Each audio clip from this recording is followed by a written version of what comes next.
kyllä niin kuin se innostus ehkä alkoi jonkun Wärttinän ja Heidingaran kautta kuitenkin. Se oli tavallaan, niiden kautta oli sillä tavalla helppo lähestyä sitä asiaa. Tai ne oli semmoisia, joita jopa soitettiin, niin kuin, oliko nyt silloin, minusta mä olen 94 kuullut Heidingaran Tre-levyä radiosta eka kerran ja ihmettelin, että mikä se on, mitä tää on. Ja mietin, että tämähän täytyy hommata täällä. Ja sitten jollakin tavalla se kiinnostus siihen vanhaan perinteeseen, omiin juuriin, suomalaisuuteen ja tämmöinen nykykansanmusiikki, mikä on taas mennyt aika kauas siitä, niin kohtasi ja niistä tuli sitten tämmöinen paketti, joka toi tänne.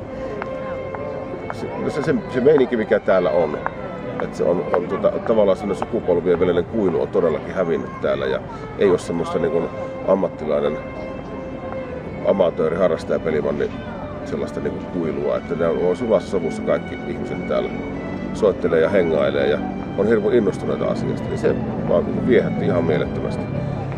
Ja siinä samalla mä rupesin entistä enemmän kiinnostamaan se kulttuuri ja se historia, mitä liittyy suomalaisen kansanmusiikkiin ja Kaustiseen ja näihin ihmisiin, jotka sitä on aikanaan tehnyt täällä tunnetuksi. Se mun mielestä onkin tässä niinku yksi niitä hienompia puolia, että tää on niin suomalaista ja niin ainutlaatuista sen puolesta, kun sitä tehdään vaan täällä.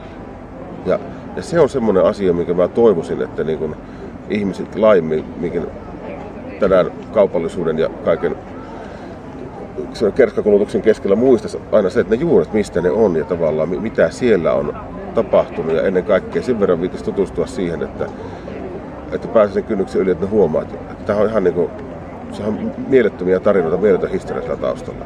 Niin kuin tässä taustalla juuri kuullaan hyvä esimerkki, jos saadaan semmoinen kaihoisa, melankolinen suomalaisen perusluonteeseen vetoava melodia isolla viuluryhmällä soitettua unisonossa ennen kaikkea, voi sitten äänikin tulla myöhemmin niin ne on semmoiset, jotka koskettaa kyllä hyvin vahvasti ja en voi sanoa kenenkään tietyn säveltäjän tuotantoon. Konsti ylhäältä löytyy totta kai sellaisia kappaleita. Vilmi Niittykoskelta löytyy hyviä esimerkkejä. Jotkut Kankaan pelimannien levyttämät Tiila Ilkalta muistiin kerättyihin teksteihin olevat laulut ja